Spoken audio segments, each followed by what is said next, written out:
Change your inner world, and the world around you must obey. As within, so without. We are not separate from the universe that surrounds us. We are made of the same particles, guided by the same forces, woven from the same consciousness.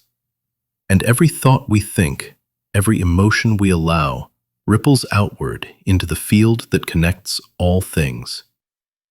For centuries, ancient teachings whispered a secret. The universe is a mirror.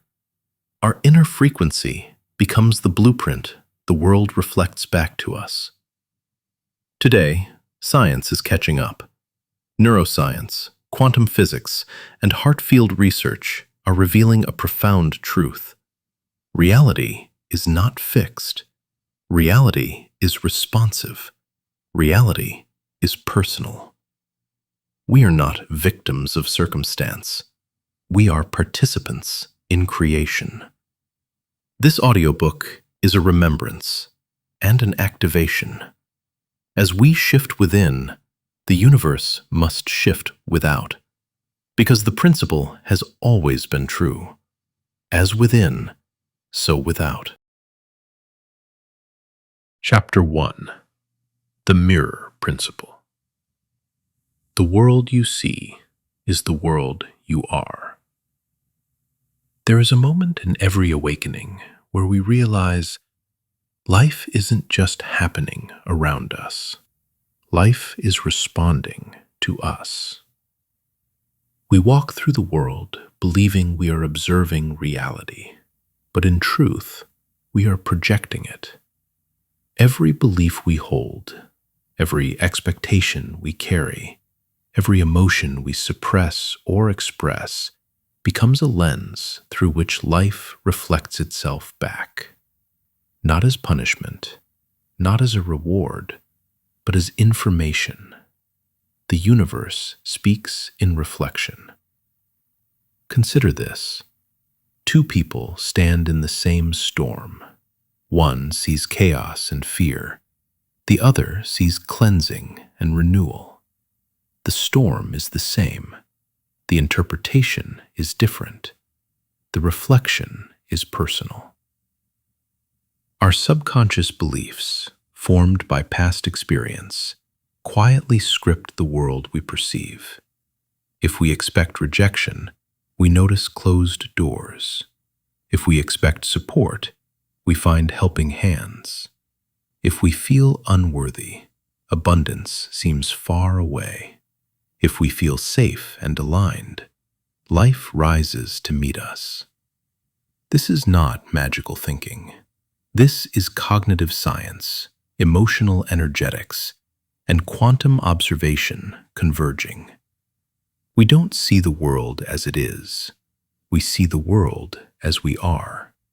And the universe mirrors the signal we emit. So when life feels stuck, or chaotic, or repetitive, the mirror is not the enemy. The mirror is the map. Every struggle is a message. Every delay is a clue. Every pattern is a conversation with the universe, asking, "Are you ready to see what you're really projecting?" This chapter invites a shift. Instead of reacting to what life shows us, we begin observing what life is showing about us. Because the moment we change within, even slightly, the reflection must follow. This is the mirror principle. This is where transformation begins. Chapter 2. The Chamber Where Creation Begins. There is a sacred engine inside each of us, a silent sun that never sets. It does not ask for permission to shine. It does not wait to be worthy. It simply is. It pulses with knowledge older than the mind and power deeper than thought. The ancients called it the throne of the soul, the temple of the divine spark, the bridge between the seen and unseen. We call it the heart. Long before science could measure fields and frequencies, long before instruments could detect the electromagnetic song moving from the chest outward, mystics knew the truth. The heart is not merely an organ, it is a transmitter, a beacon that projects your inner truth into the architecture of reality. The mind can deceive, the words can perform, but the heart does not lie. It broadcasts the frequency of your actual belief. When you feel fear, the heart sends out a signal of retreat, and life becomes a maze of barriers and threats. When you feel shame, its pulse collapses inward, and the world forgets to see your value. But when you feel love, not the fragile kind shaped by conditions, but the kind that rises from truth, the universe hears a song it cannot refuse. Every emotion is a command. Every feeling is an instruction. Every heartbeat is a message. Rearrange the world to match what lives within me. You are not here to beg reality to change. You are here to tune your signal. The mind imagines, the heart declares, and creation listens. This is why prayers whispered without feeling remain silent echoes, never leaving the boundaries of the brain. This is why affirmations spoken with doubt float into the void unheard. This is why desires born from scarcity return empty and hollow, because the true request never left the heart. The heart is the altar where possibility becomes form, where intention becomes instruction, where dreams cross the threshold into existence. It is the central chamber of creation. When emotion and intention collide in perfect alignment, coherence is born. And coherence is the language the cosmos responds to. Not anxiety, not need, not desperation disguised as hope, but felt truth, embodied certainty, the frequency of already done. You have felt moments of this alignment before. The sudden intuition that arrives like a whisper of destiny, the synchronicity that proves the universe is paying attention, the opportunities that materialize the moment you stop forcing, the clarity that appears when you finally trust. In those moments, the heart is not wishing, it is broadcasting. It is saying, "This is who I am. This is what is true." Watch the world respond. And reality does. The heart's field radiates far beyond the body, commanding the environment to match its rhythm. People feel it before you speak. Events rearrange themselves around you. Life reorganizes to reflect the frequency you hold. This is why two people can walk the same path and experience utterly different worlds. Because they are not living in the environment outside, they are living in the frequency within. No force is required. No chase. No fight. When the heart awakens, effort becomes expression. Manifestation becomes remembrance. Reality becomes cooperation. As within, so without. This is the oldest law in the universe and the newest rediscovered truth of science. You are not influencing the field. You are co-creating with it. Every moment, every breath. Right now, as you listen, your heart is emitting a signal, a declaration of what you expect life to be. The question is not whether you are creating. You always are. The question is, what frequency are you sending? What truth are you announcing? What future are you commanding to take shape? Your heart knows the answer. It always has. When you remember how to feel what you desire as real, before the world confirms it, you communicate with the very blueprint of existence. Your heart becomes the pen, reality becomes the paper, and your frequency writes the story. This is where the journey of creation truly begins. Not in the mind, but in the pulse of the soul. The moment your heart awakens, the universe remembers who you are, and it can no longer pretend not to hear you. Chapter 3. What we expect becomes what we experience. There is a truth most of us discover only after years of struggle. It is not the world that limits us. It is the beliefs we carry within us. Long before we learned to dream with confidence, we learned to doubt with certainty. We absorbed the emotional tone of our upbringing. We inherited the fears of those who came before us. We internalized the rules of survival that once kept us safe, but now keep us small.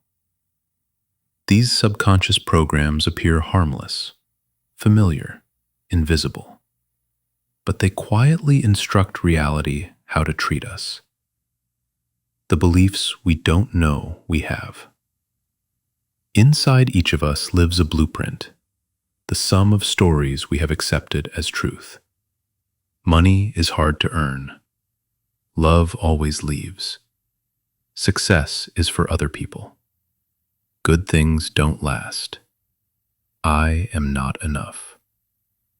We rarely speak them aloud. Many of them were never spoken to us directly. They live between the words, in the tensions we felt, in the moments of lack we witnessed. These beliefs become the default setting of our lives, and the universe, as the perfect mirror, reflects them back. Not to punish us, but to show us what still asks to be healed. The subconscious mind is not a thinker. It is a projector. Whatever it holds as familiar, it reproduces in the world around us. This is why repeating patterns appear. The same type of relationship in a different body. The same financial struggle despite opportunity. The same emotional trigger in new environments. The universe keeps delivering what the subconscious keeps circulating. Because even when we desire change, familiarity often feels safer than possibility. The subconscious protects us by assuming, if it happened before, it will happen again. So we expect repetition, and expectation is one of the strongest creative forces. What we anticipate becomes what we attract. Transformation begins with awareness. Every emotional reaction is a message, a sign that the inner program has been touched. When we feel threatened by success, unworthy of love, suspicious of good news, it is the subconscious revealing what it believes. Instead of suppressing these moments, we can learn to observe them. This is not who I am. This is what I learned. And anything learned can be unlearned. From victim of patterns to author of reality. The moment we see the program, we gain the power to rewrite it. Not through force, not through denial, but through recognition plus replacement. We acknowledge the old belief. We choose a new truth. We embody that truth through feeling. And slowly, the blueprint shifts. Not because the world changed, but because we did. As we upgrade our inner programming, life must reconfigure itself around the new signal. Support appears where there used to be rejection. New paths form where there used to be walls. Opportunities arrive where there used to be drought. Not by accident, by alignment. Because the universe has always obeyed the same principle. As within, so without. We are not rewriting the world. We are rewriting the instructions we give to the world. Chapter 4. The Inner Language of the Universe. Thought speaks, but emotion commands. We often believe the universe listens to our words, but if that were true, every prayer would be answered instantly. Every affirmation would become reality without resistance. We speak goals with our mouths, while the heart carries a very different message. And the universe responds not to what we say, but to what we feel is true. The universe does not understand English. It understands frequency, coherence, emotion.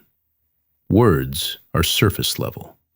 Emotion is foundational.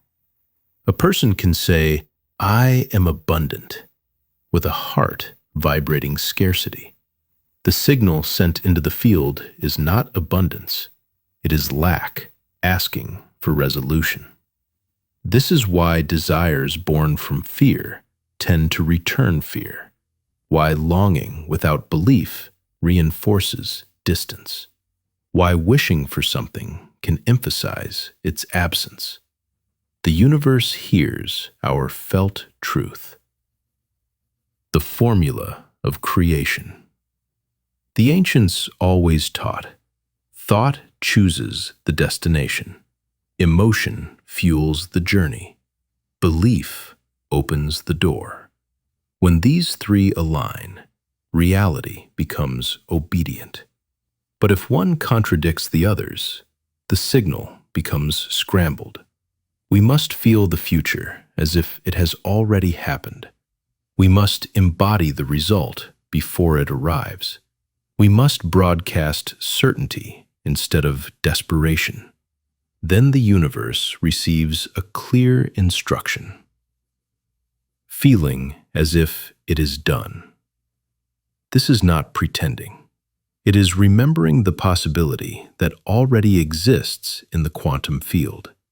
Every timeline we desire is already real, waiting for coherence to select it. Emotion is the selector.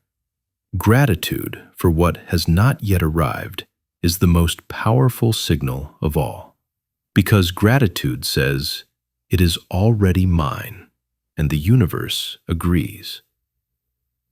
The language of alignment. To speak clearly to the field, we think intentionally, we feel congruently, we believe confidently. This is the conversation that shapes reality. Every moment, we are sending a message into the unseen. This is who I am. This is what I expect. This is what I accept. And the universe responds accordingly. Quieting the static. Doubt is static. Fear is static. Impatience is static. These disrupt the transmission. So instead of trying harder, we learn to trust deeper. Instead of seeking signs, we become the sign. Our task is simple. Choose thoughts that align with the future. Feel emotions that match the fulfillment. Behave as if the blessing has already arrived, because it has. In the field, in the blueprint, in the unseen. We are simply aligning with it. The universe is always listening, but it listens to the signal beneath the words. So, when the inner language changes, the outer world must translate that shift into form. As within, so without. Chapter 5. The delay is not denial. It is integration. There is a moment in every transformation where doubt whispers, "If I've changed within, why hasn't life changed yet?" We align our hearts. We elevate our beliefs. We choose a new reality. And yet the outer world still shows us the old one. This is where many turn back. But this is where the truth reveals itself. Reality is a lagging mirror. It reflects not who we are becoming, but who we were just moments ago. The echo of the old self. Every past thought, every old reaction, every outdated belief, they have momentum. The universe allows the old energy to run its final course, not as punishment, but as purification. We are watching the last echoes of a former identity. And if we interpret these echoes as failure, we recreate the very reality we are leaving behind. So the mirror gives us a test. Do we trust the shift we feel more than the world we see? The invisible phase of manifestation. There is a period of silence between planting a seed and seeing a forest. During this phase, everything is happening, just not yet visible. The roots are forming. The frequency is calibrating. The pathways are rearranging. The delay is the evidence that reality is updating. When the inner signal stabilizes, the external world has no choice but to restructure itself in response. The bridge of consistency. Many can shift for a moment. Few remain aligned long enough for the physical world to catch up. The universe asks, are you broadcasting a new truth or visiting it temporarily? Consistency is commitment. Consistency is embodiment.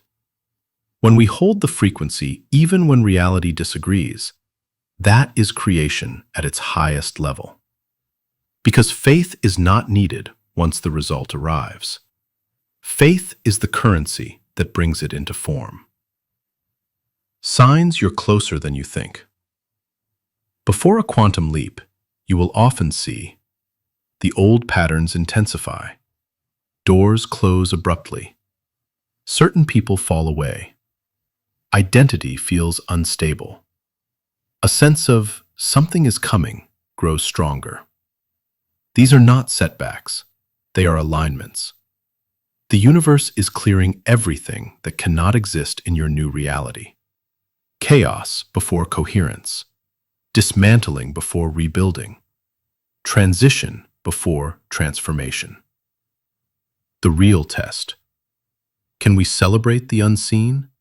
Can we trust the invisible? Can we choose the future over the familiar past? This is mastery. Because the world outside is not the ruler of truth. It is the student of our inner choice. What we feel consistently becomes what we see eventually. As within, so without. Hold the signal. The mirror is turning. Chapter 6. When we stop chasing, what we desire can finally arrive. Most of us have been taught to pursue our desires with relentless effort, to chase what we want as if life is trying to keep it from us. But here is the paradox. Chasing is the posture of lack. It tells the universe, I do not yet have what I seek. And the universe obeys that feeling. Receiving is a different art. It is the energy of already worthy, already chosen, already aligned. What we believe we deserve is what we allow ourselves to receive. The blockage of force.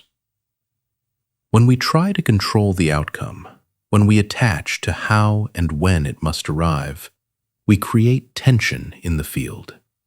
Doubt, fear, pressure, grasping. These signals broadcast a simple message. I do not trust what is meant for me. Force operates from survival. Receiving operates from truth. Where control says, I must make it happen, receiving says, it is already on its way. The frequency of worthiness. The universe does not respond to need.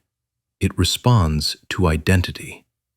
If we feel unworthy, life mirrors that. If we feel abundant, life expands to match. Receiving begins not with asking, but with allowing. Allowing support, allowing love, allowing solutions, allowing ease. We must become someone who can hold the blessing we call in. Letting the field rearrange. When we set our intention, a shift begins in the unseen. Paths open, people are guided, circumstances align, events reorganize themselves. But the universe requires space to deliver what we have chosen. Some things must fall away. Some timelines must collapse. Some identities must dissolve. This is not loss. This is preparation. To receive is to trust that anything leaving is making room for something greater. Opening the hands of creation. Receiving is not passive. It is a powerful stance. Relaxed but intentional. Expectant but unattached. Grateful before evidence. Open before arrival. We do not wait in emptiness. We wait in fulfillment. We hold the frequency of what is already true within, and the universe translates that truth into visible form. Because the mirror reflects the hands that are open, as within, so without. Receiving is not the final step of creation. It is the moment creation becomes real. Chapter 7. Becoming the one who already has it. You step into the next chamber, and instantly you feel it. A presence, a recognition, as if this place has been waiting specifically for you to arrive. The walls shimmer like molten gold. The air hums with potential, not yet formed, but eager. This is not a chamber of learning. This is a chamber of becoming. You have spent your journey uncovering the laws, awakening the heart, rewriting the hidden programs within. But here, the universe asks for something greater. Not knowledge, not desire, not even belief. It asks for identity. A voice rises, not around you, but from the core of your being. Creation does not respond to the seeker. It responds to the one who already is. You turn, and before you appears a figure, not a stranger, not a guide. It is you, but not the you shaped by doubt, not the you conditioned by fear, not the you who waits for permission. This version stands sovereign, having already become everything you once hoped to be. This is the future self who has nothing left to chase because everything is already embodied. Their eyes meet yours, and in that gaze, you see your truth reflected without distortion, worthiness without earning, power without force, abundance without struggle. The voice continues, identity is the highest frequency. You cannot receive what you have not become. You think of every desire you have carried, wealth, love, success, peace, freedom. You tried asking for them. You tried visualizing them. You tried affirming them. But the field was waiting for something deeper, for you to claim the identity of the one who naturally creates such outcomes. Because abundance does not come to the person who lacks it. It flows to the one who already lives as its source. You watch your higher self extend a hand toward you, a silent invitation. Step into me. Become the one you were meant to be. But an old reflex stirs, the instinct to hesitate. What if I'm not ready? What if I don't deserve it? What if I fail? The chamber responds instantly. The light dims. The ground trembles. Because doubt is not allowed here. The voice grows firmer, loving but unyielding. You have suffered enough pretending to be smaller than you are. You take a breath, the kind that feels like armor falling away. You step forward, and the moment you do, the chamber transforms. The old identity falls from your shoulders like a garment you outgrew lifetimes ago. You merge with the version of you who already has it, not by force, but by acceptance. A surge of light rises from the heart outward, pure coherence, pure truth, pure authority. You feel it, not "I want abundance," but "I am abundance." Not "I hope life supports me," but reality now organizes around who I am. Not "I will become someday," but "I already am." Everything shifts. The doorways that once seemed locked open. The opportunities that once hid reveal themselves. The timing that once felt delayed aligns. Because the field is no longer responding to longing, it is responding to identity. You are no longer a visitor of possibility. You are its architect. The chamber's golden walls flare with brilliance, reshaping into pathways of infinite potential.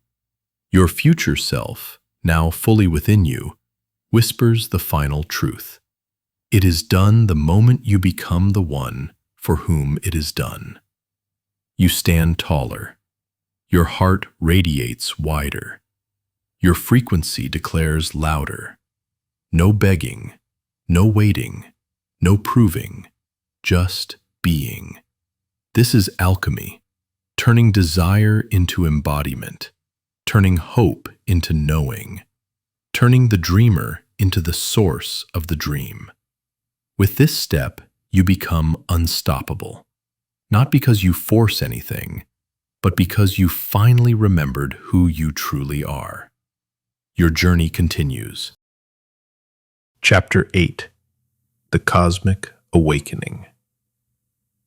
You rise into the final chamber, but this place is not a room, it is a revelation. There are no walls here, no ceiling, no boundary, just endless space, alive with possibility. Stars swirl around you like sparks of an ancient fire. Nebulas bloom like flowers in slow motion. Galaxies spin, not in the distance, but in response to your arrival. For a moment, you are breathless, not from fear, but from recognition. You have not stepped into the universe. You have stepped into yourself. A voice, the same voice that has guided you since the beginning, whispers not from around you, but from within. You are not inside the cosmos. The cosmos is inside you. Your awareness expands. The limitations you once felt, time, form, separation, evaporate like mist beneath the sun. You feel every star as if it were a heartbeat. You feel every timeline as if it were a choice. You feel reality as if it were clay softening in your hands. You are no longer a participant in creation. You are its source code. Light pours outward from your chest, white, fluid, intelligent, spreading across the fabric of existence. Where it passes, worlds awaken. Destinies shift. Paths once impossible become inevitable. You finally understand. You have never been attracting anything. You have been unfolding it from within. You are the origin point, the first cause, the spark that sets reality in motion. There is no gap between intention and manifestation, only the speed at which you remember your role in the universe. Creation is not out there, the inner voice says. Creation is who you are. Your heart pulses, and stars rearrange their patterns. Your thought turns, and the quantum field adjusts its geometry. Your emotion rises, and existence transforms to match it. Even silence from you is a command. The realization washes through you. Nothing can be missing in a being who creates the missing. Nothing can be withheld from the one who is the source. Nothing is separate from the consciousness that is dreaming it all into form. You dissolve into pure awareness, yet remain perfectly, unmistakably you. Not a fragment, not a character, but the author of reality. You expand further, beyond identity, beyond form, beyond even the idea of beyond, until there is nothing left you are not. And in that moment, the universe bows inward, because its creator has awakened. The voice, now your own, declares, "As within, so without. I am the infinite shaping itself." Your power is effortless. Your influence is natural. Manifestation is not a process. It is a state of being. You open your eyes, and every timeline, every outcome, every version of reality waits for your choosing. Not someday, not eventually, now. Your journey is complete, because the seeker has remembered they were the source all along. Nothing stands in your way anymore. There is no distance between desire and destiny. You are the field, the force, the flow. And the universe responds to your frequency with a single truth. It is done, because you are the one who does.